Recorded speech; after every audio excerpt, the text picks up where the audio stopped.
Et bonjour à tous, ici CryptoPP pour une nouvelle vidéo. Je vais parler sans montage, sans filtre. Je vais parler de manière naturelle pour vous expliquer mon parcours dans la crypto-monnaie, où j'en suis, combien de temps ça a pris, qu'est-ce que j'ai eu vraiment du mal à découvrir, qui pourtant est la base et que on voit pas trop sur YouTube malheureusement. Et donc je vais un petit peu faire un récapitulatif de ce que j'ai appris. Je suis rentré donc dans ce milieu de la crypto-monnaie en entendant parler de Bitcoin en 2016.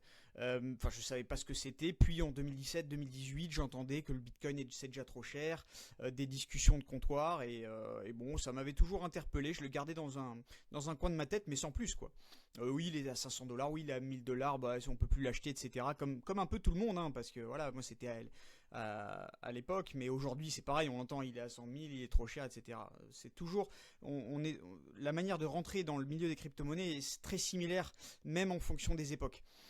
Et donc, c'était en 2022, donc à la fin du bull run de 2021. Là, vraiment, j'en entends parler par un ami qui me dit, écoute, c'est incroyable, j'avais mis 1000 euros dans le Bitcoin et les altcoins à l'époque, et j'arrive à 13 000 euros.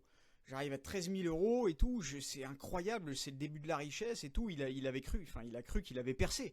C'était extraordinaire d'avoir fait x13 et de pouvoir s'acheter, je sais pas moi, peut-être une belle voiture ou se lancer dans. Il était étudiant à l'époque, même peut-être même au chômage. Et, euh, et il disait, mais c'est incroyable. Et il me dit, j'ai tout perdu. J'ai tout perdu, je suis retombé à 900 dollars. Je suis vraiment dégoûté, je comprends pas pourquoi, etc. Plus jamais je touche à ça. Je regrette de ne pas avoir vendu et tout. Et puis moi, dans ma tête, c'était donc en début 2022, janvier 2022, je me dis, tiens, mais je vais quand même m'y intéresser parce que moi j'avais toujours cette envie de gagner de l'argent. Je voulais réussir, quoi. Je voulais réussir financièrement. Et je me suis dit, tiens, s'il a fait x13, je vais m'y intéresser et je vais comprendre pourquoi il n'a pas réussi. Et donc, je savais même pas comment acheter de la crypto-monnaie à l'époque. Donc, je tape sur Google à l'époque, en 2022, sur quelle plateforme acheter le Bitcoin. Et donc, ils me disent, à la base, ils me disent Binance ou FTX, les deux meilleures plateformes. Heureusement que j'ai choisi Binance, parce que vous savez tous ce qui s'est passé, ce qui est arrivé avec FTX, faillite, etc. Beaucoup de gens ont perdu beaucoup d'argent.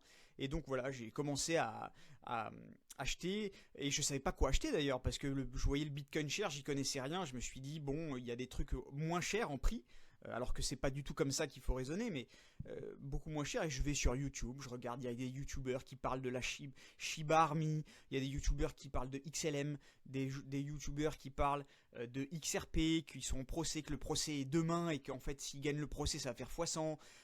J'avais voilà plein de cryptos, Decentraland, Sandbox à l'époque, hein, on était encore, c'était en fait les crypto-monnaies qui avaient bien performé le cycle de 2020-2021. Et moi j'arrive en 2022 et tout, et je vois Shiba Army, ça y est, machin.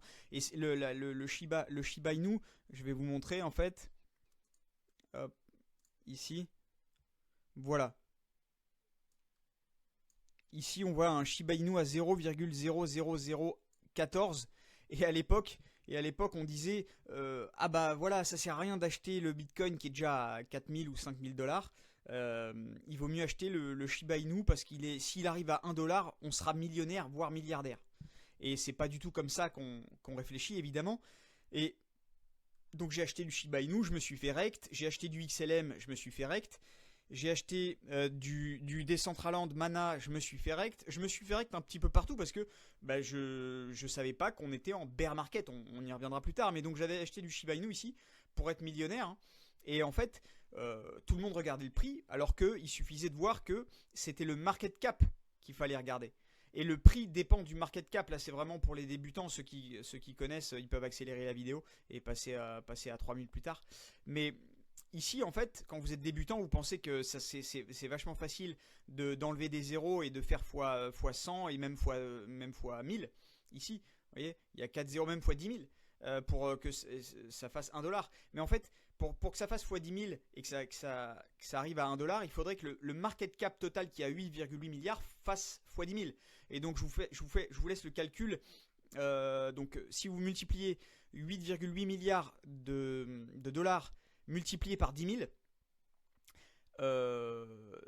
ça fait une somme que je peux même pas prononcer. C'est des centaines de trillions, enfin des dizaines de milliers de trillions. Enfin, voilà. Donc Shiba Inu n'arrivera jamais à ce stade-là, ou alors peut-être dans 50 ans, 40 ans, j'en sais rien. S'il y a un bull run monumental et qu'il y a un ETF dessus, j'en sais rien. Mais voilà, donc j'avais acheté plein de trucs, je me suis fait règle, je comprenais pas. Je regardais des youtubeurs qui étaient vraiment minables. Donc si j'ai un conseil à vous donner, c'est de regarder des youtubeurs en qui vous avez confiance. Et en fait, c'est vrai que malheureusement, la confiance s'acquiert avec le temps, l'expérience et la plupart du temps les échecs. C'est pour ça que je fais cette vidéo. J'essaye de faire en sorte que vous ayez le moins d'échecs possible si vous venez de rentrer dans ce monde-là. Et voilà, choisissez-vous 3-4 youtubeurs maximum en qui vous avez extrêmement confiance, qui connaissent ceux qui font, qui ont beaucoup d'expérience, qui sont arrivés beaucoup plus tôt que moi. Moi, je suis un des youtubeurs tardifs et voilà. Donc voilà. Jusque là, si vous aimez la vidéo, n'oubliez pas de me donner un petit peu de force. J'ai très peu d'abonnés, j'ai 600 abonnés, je crois. Et donc, ça fait super plaisir, ça fait marcher l'algo. Donc ça, c'est vachement top. Donc voilà, je n'y connaissais rien et je pense que tous ceux qui sont rentrés dans ce milieu-là de la crypto pour faire de l'oseille, et ben 90% se sont fait rect quand ils sont rentrés. Il y a autre chose que j'ai mis beaucoup de temps à comprendre, c'est la notion de cycle. Je remets la photo qui est pas mal. Voilà. Ici, vous avez la notion de cycle. Alors ça, c'est vrai que c'est tellement évident et tellement basique, tellement qu'on oublie d'en parler à chaque fois. C'est vrai, hein, c'est pour la majorité des gens qui sont en crypto, ils le savent déjà, mais je m'adresse vraiment aux débutants. Si vous ne savez pas ce que c'est un cycle haussier, baissier, bull run, bear market, il faut vraiment s'attarder dessus, prendre le plus de temps possible. Hein. Voilà. Donc le Bitcoin, voilà, vous voyez ici le graphique. On est en novembre 2012 ici. Il y a le temps ici 2012, 2014, 2015, 2016, 2017, 2018, 2019 jusqu'à 2021. On s'arrête là. Hein. De toute façon, après, j'irai jusqu'au jour d'aujourd'hui, au 6 février 2025. Mais c'est vraiment juste pour vous faire comprendre que dans le milieu des crypto-monnaies, il y a des cycles.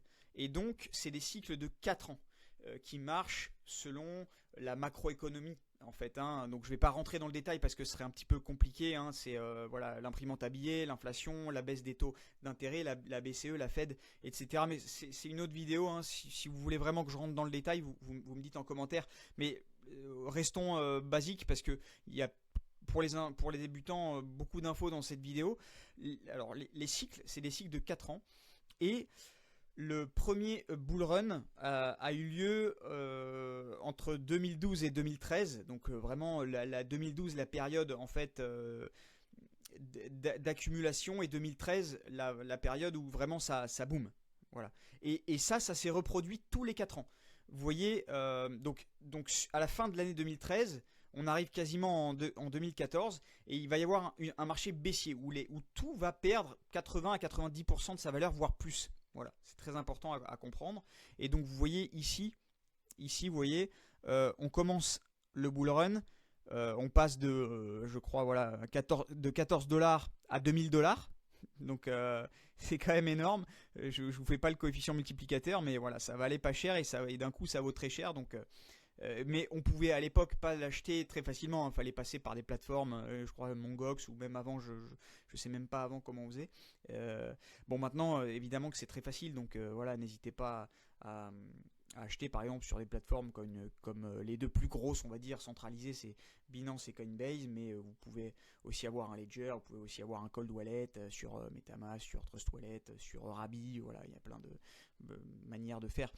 Voilà, donc le cycle aussi est de 2012 à 2013. S'ensuit un bear market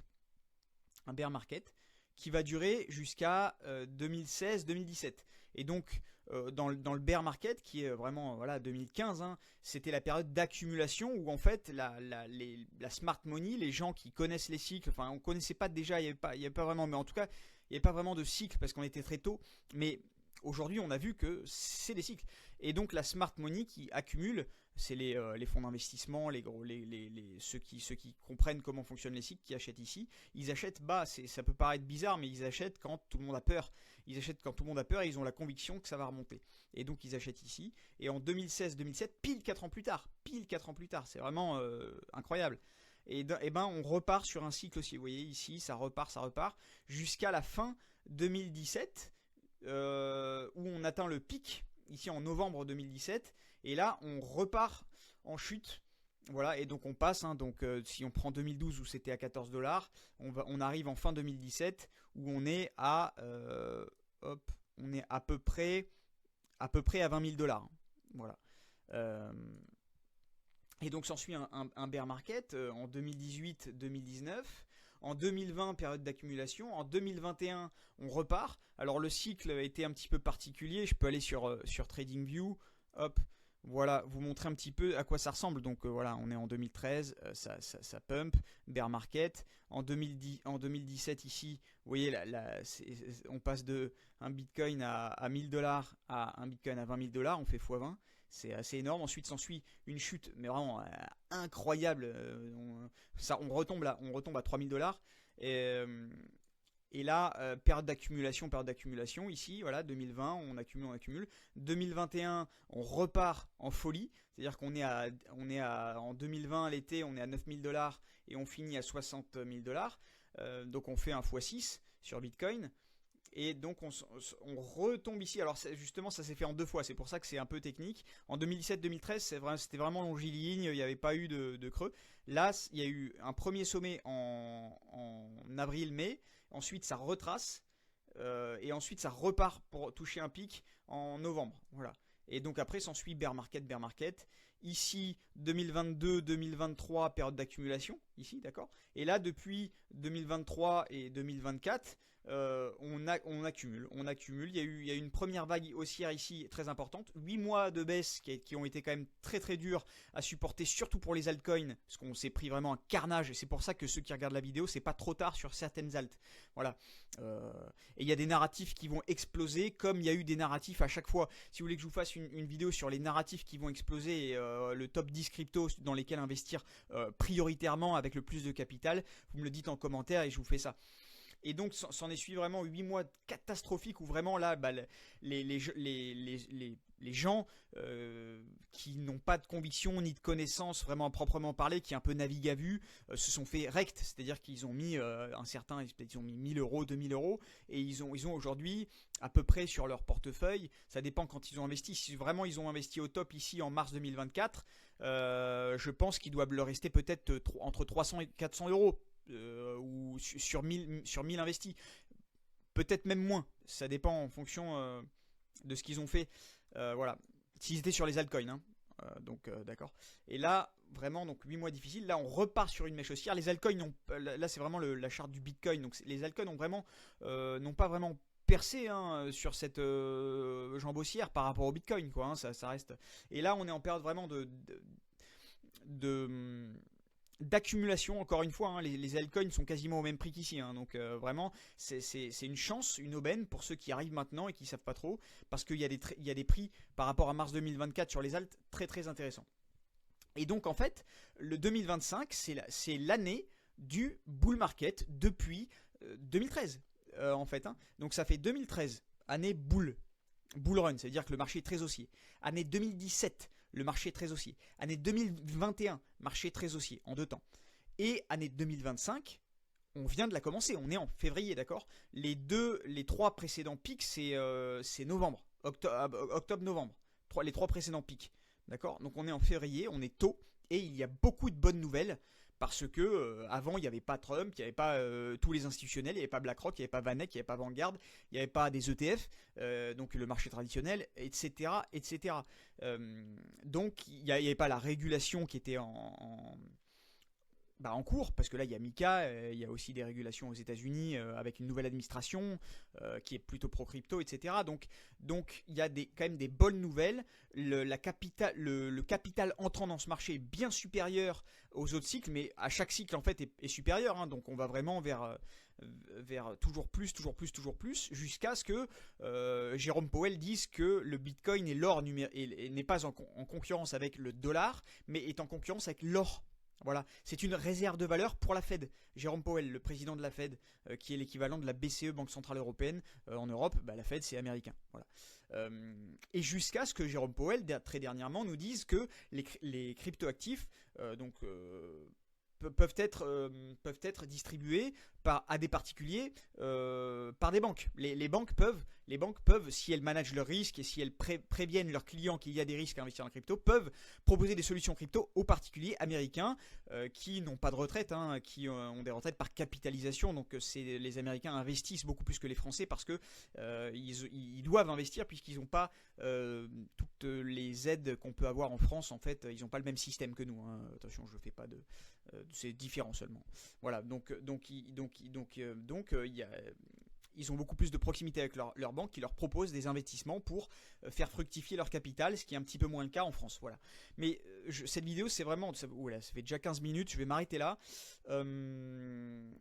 Et donc voilà, il y a la cyclicité à comprendre. Si vous n'avez pas compris ça, n'investissez pas en crypto, vous allez vous faire rect. Voilà. Simplement pour vous dire que c'est pas trop tard, qu'il y a des cycles, qu'il y a des méthodes d'achat, qu'il y a des narratifs explosifs plus que d'autres, etc., etc. Voilà. C'était donc ma petite vidéo sur mon parcours et pour essayer de faire en sorte qu'il y ait un maximum de gens qui comprennent comment investir dans la crypto, comment ça marche et la base, hein, avec les cycles, avec comment acheter, etc. Voilà, c'est vraiment très très basique.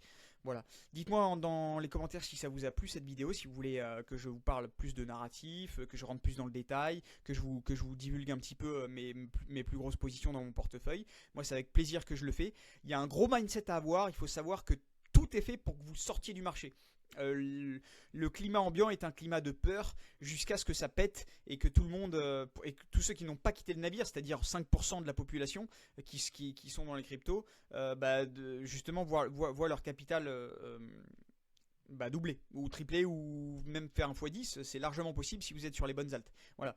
Donc tout est fait pour vous sortir du marché. Il faut un mindset et des convictions vraiment très fortes. Vraiment, suivez vraiment des gens en qui vous avez confiance. Entourez-vous bien de personnes qui ont vécu des cycles et qui savent ce qui va arriver. Voilà. Et si vous voulez aussi que je vous donne mes 3-4 personnes, même youtubeurs de confiance en qui j'ai eu confiance avec les années, hein. On n'a pas comme ça quand on rentre dans le marché les 3-4 youtubeurs. Non, on en voit peut-être 15, 20, 25. On voit qu'il y en a 15 qui disent n'importe quoi parce qu'on s'en rend compte au fur et à mesure qu'on monte en compétences. Et il en reste 3-4 en qui on a vraiment confiance, quoi. Et dans des moments de turbulence comme on le vit actuellement sur les Alpes, c'est très important de garder le cap. Et de pas quitter le marché parce que, encore une fois, les market makers veulent que vous sortiez du marché. C'est vraiment... En fait, ils veulent que vous capituliez pour acheter plus bas et après revendre sur tous les entrants qui vont arriver quand tout sera plus haut, plus cher. Voilà. Et là, vendre sur vous. Voilà. Et donc, c'est simple, c'est basique ce que je dis, mais c'est très important. Cyclicité et mindset, c'est vraiment et narratif. C'est vraiment les 3 choses, je pense, qui sont le plus importantes dans ce marché. Et voilà, je vous souhaite un bon courage. Donnez-moi de la force, hein, dans les commentaires et un petit pouce bleu, ça m'aide vachement parce que j'ai pas beaucoup de followers encore, je viens de commencer. Et voilà, enfin, n'hésitez pas en tout cas à me dire ce que vous en pensez. Moi, ça m'intéresse, je vous lis, je réponds à tous les commentaires, bien sûr. Donc voilà, n'hésitez pas. Merci à tous et voilà, je vous souhaite une bonne semaine. A plus, à bientôt.